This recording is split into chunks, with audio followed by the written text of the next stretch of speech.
warahmatullahi wabarakatuh. Hai, apa kabar semuanya? Nama saya Rizky Dea Fauzia dengan NIM 1808203066. Di sini saya akan memaparkan materi yang pertama dari bab karakteristik demografi, sosial, dan ekonomi konsumen, yaitu demografi dan subbudaya konsumen. Budaya menggambarkan nilai-nilai, kepercayaan, ide, sikap, dan tindakan dari suatu bangsa. Budaya juga dicerminkan oleh berbagai produk yang dihasilkan oleh suatu masyarakat, bahkan budaya juga dicerminkan oleh berbagai hasil karya seni dan segala macam benda seperti rumah, bangunan, jalan, dan sebagainya yang ada di dalam suatu masyarakat. Budaya yang ada di dalam suatu masyarakat bisa dibagi lagi ke dalam beberapa bagian yang lebih kecil. Inilah yang disebut subbudaya. Subbudaya bisa tumbuh dari adanya kelompok-kelompok di suatu masyarakat. Pengelompokan biasanya berdasarkan usia, jenis kelamin, lokasi tinggal, pekerjaan, dan sebagainya. Berikut adalah beberapa definisi dari para ahli mengenai subbudaya. Yang pertama, menurut Moen dan Minor, mendefinisikan subbudaya sebagai subdivisi dari budaya nasional yang didasarkan pada beberapa karakteristik pemersatu seperti status sosial atau kebangsaan dan anggotanya memiliki pola perilaku yang serupa yang berbeda dari budaya nasional. Yang kedua, menurut Peter dan Olson, mengartikan subbudaya sebagai kelompok orang yang berbeda dalam masyarakat yang memiliki makna budaya yang sama untuk tanggapan afektif dan kognitif seperti reaksi emosional, kepercayaan, nilai, dan tujuan. Perilaku seperti adat istiadat, skrip dan ritual, norma perilaku, dan faktor lingkungan seperti kondisi kehidupan, lokasi geografis, objek penting. Dan yang ketiga, menurut Hawkim, Best, dan Choney, mengemukakan subbudaya sebagai segmen dari budaya yang lebih besar yang anggotanya memiliki pola perilaku yang berbeda. Dari beberapa pendapat yang tadi dapat disimpulkan bahwa suatu budaya akan terdiri dari beberapa kelompok kecil lainnya yang dicirikan oleh adanya perbedaan perilaku antar kelompok kecil tersebut. Perbedaan kelompok tersebut berdasarkan kepada perbedaan karakteristik sosial, ekonomi, dan demografi konsumen. Konsep subbudaya sangat terkait dengan demografi. Demografi akan menggambarkan karakteristik suatu penduduk. Misalnya, suku adalah variabel demografi. Di dalam variabel tersebut, kita bisa mendapatkan subbudaya yang berbeda, yaitu suku Sunda, suku Jawa, suku Batak, dan suku Melayu. Seorang konsumen bisa saja menjadi anggota dari beberapa subbudaya. Ada beberapa karakteristik demografi yang sangat penting untuk dipahami dalam memahami konsumen, yaitu usia, jenis kelamin, pekerjaan, pendidikan, agama, suku bangsa, pendapatan, jenis keluarga, status sosial, lokasi geografi, dan kelas sosial. Memahami usia konsumen adalah penting karena konsumen berbeda usia akan mengkonsumsi produk dan jasa yang berbeda pula. Perbedaan usia juga akan mengakibatkan perbedaan selera dan kesukaan terhadap merek. Dari sisi pemasaran, semua penduduk berapapun usianya adalah konsumen. Para pemasar harus memahami apa kebutuhan dari konsumen dengan berbagai usia, kemudian membuat beragam produk yang bisa memenuhi kebutuhan tersebut. Pemasar mungkin tidak bisa memasarkan produk kepada semua kelompok umur. Karena itu, pemasar harus memilih kelompok umur konsumen yang menjadi target pasarnya. Pendidikan dan pekerjaan adalah dua karakteristik konsumen yang saling berhubungan. Pendidikan akan menentukan jenis pekerjaan yang dilakukan oleh seorang konsumen. Beberapa profesi seperti dokter, pengacara, akuntan, ahli laboran memerlukan syarat pendidikan formal agar bisa bekerja sebagai profesi tersebut. Tingkat pendidikan seseorang juga akan memengaruhi nilai-nilai yang dianutnya, cara berpikir, cara pandang, bahkan persepsinya terhadap suatu masalah. Konsumen yang memiliki pendidikan yang lebih baik akan sangat responsif terhadap informasi. Pendidikan juga memengaruhi konsumen dalam pilihan produk atau merek. Pendidikan yang berbeda akan menyebabkan selera konsumen juga berbeda. Kemudian, lokasi geografi, di mana seseorang tinggal akan mempengaruhi pola konsumsinya. Orang yang tinggal di desa akan memiliki akses terbatas pada berbagai produk dan jasa. Orang desa harus meninggalkan desanya agar bisa mengikuti pendidikan tinggi. Ia harus ke kota lain, bahkan ke provinsi lain. Sebaliknya, konsumen yang tinggal di kota-kota besar lebih mudah memperoleh semua barang dan jasa yang dibutuhkan. Para pemasar harus memahami di mana konsumen tinggal agar ia memfokuskan ke mana produknya akan dijual. Selanjutnya, saya Mutmainah. Di sini saya akan menjelaskan materi mengenai karakteristik ekonomi konsumen. Yang pertama ada pendapatan. Pendapatan merupakan imbalan yang diterima oleh seorang konsumen dari pekerjaan yang dilakukannya untuk mencari nafkah. Pendapatan adalah sumber daya material yang sangat penting bagi konsumen karena dengan pendapatan itulah konsumen bisa membiayai kegiatan konsumsinya. Yang kedua, ada pengukuran pendapatan.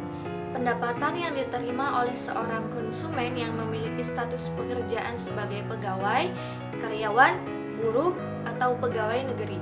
Biasanya terdiri dari gaji pokok, tunjangan, bonus, dan pendapatan lainnya. Jumlah pendapatan yang diterima biasanya setelah dikurangi berbagai potongan seperti utang, iuran, dan lain-lain disebut sebagai pendapatan bersih atau take home pay. Yang ketiga, ada pengeluaran sebagai indikator pendapatan rumah tangga. Para peneliti seringkali merasa kesulitan untuk mendapatkan data pendapatan dari konsumen karena konsumen merasa tidak nyaman jika harus mengungkapkan pendapatan yang diterimanya. Untuk itu, para peneliti menggunakan metode lain dalam mengukur pendapatan seorang konsumen atau rumah tangga, yaitu dengan pendekatan pengeluaran konsumen atau rumah tangga. Untuk kepentingan pemasaran, para peneliti seringkali menggolongkan pendapatan konsumen ke dalam beberapa kelompok untuk menggambarkan perbedaan daya beli. Salah satu cara pengelompokan pendapatan penduduk adalah menggunakan kriteria Bank Dunia. Bank Dunia membagi penduduk ke dalam 3 kelompok. 1. 40% penduduk berpendapatan rendah. 2. 40% penduduk berpendapatan sedang. 3. 20% penduduk berpendapatan tinggi. Yang keempat yaitu kredit dan kartu kredit sebagai sumber daya ekonomi konsumen. Kredit dan kartu kredit merupakan sumber daya ekonomi konsumen lainnya yang sangat penting. Melalui mekanisme kredit, konsumen bisa mengkonsumsi produk dan jasa saat sekarang tanpa harus menunggu punya uang yang cukup. Kredit dapat meningkatkan daya beli konsumen dan konsumsi berbagai jenis barang dan jasa. Fungsi utama kartu kredit yaitu 1. Sebagai alat pembayaran. Jika konsumen membayar semua tagihan kartu kredit untuk transaksi yang dilakukan sebulan yang lalu. Yang kedua, fungsi utama kartu kredit yaitu sebagai kredit bergulir atau revolving credit. Jika konsumen membayar hanya sejumlah minimal dari tagihan atau sebagian dari tagihan yang jatuh tempo. Selanjutnya, saya Suwada Akbar akan menjelaskan tentang kelas sosial konsumen. Yang pertama, pengertian kelas sosial. Kelas sosial adalah bentuk lain dari pengelompokan masyarakat ke dalam kelas atau kelompok yang berbeda. Kelas sosial akan mempengaruhi jenis produk, jenis jasa, maupun merek yang dikonsumsi atau digunakan oleh konsumen. Menurut Schiffman dan Kanuk, kelas sosial adalah sebagai pembagi di dalam masyarakat ke dalam hierarki atau status kelas yang berbeda, sehingga anggota dari masing-masing kelas relatif memiliki status yang sama. Sedangkan menurut Peter dan Olson, kelas sosial mengacu pada hierarki status nasional di mana kelompok dan individu dibedakan dalam hal harga diri dan prestis. Jadi dapat disimpulkan bahwa kelas sosial adalah pembagian masyarakat ke dalam kelas-kelas yang berbeda. Perbedaan kelas atau strata akan menggambarkan perbedaan pendidikan, pendapatan, pemilikan harta benda, gaya hidup, dan nilai-nilai yang dianut. Perbedaan-perbedaan tersebut mempengaruhi perilaku konsumsi seseorang atau keluarga. Lalu, faktor-faktor apa saja yang menentukan status sosial seseorang? Menurut Gilbert dan Carl, ada 9 variabel yang menentukan status sosial seseorang. Kesembilan variabel tersebut dibagi menjadi 3 kategori. Yang pertama, ekonomi. Di dalam ekonomi terdapat 3 variabel, yaitu 1.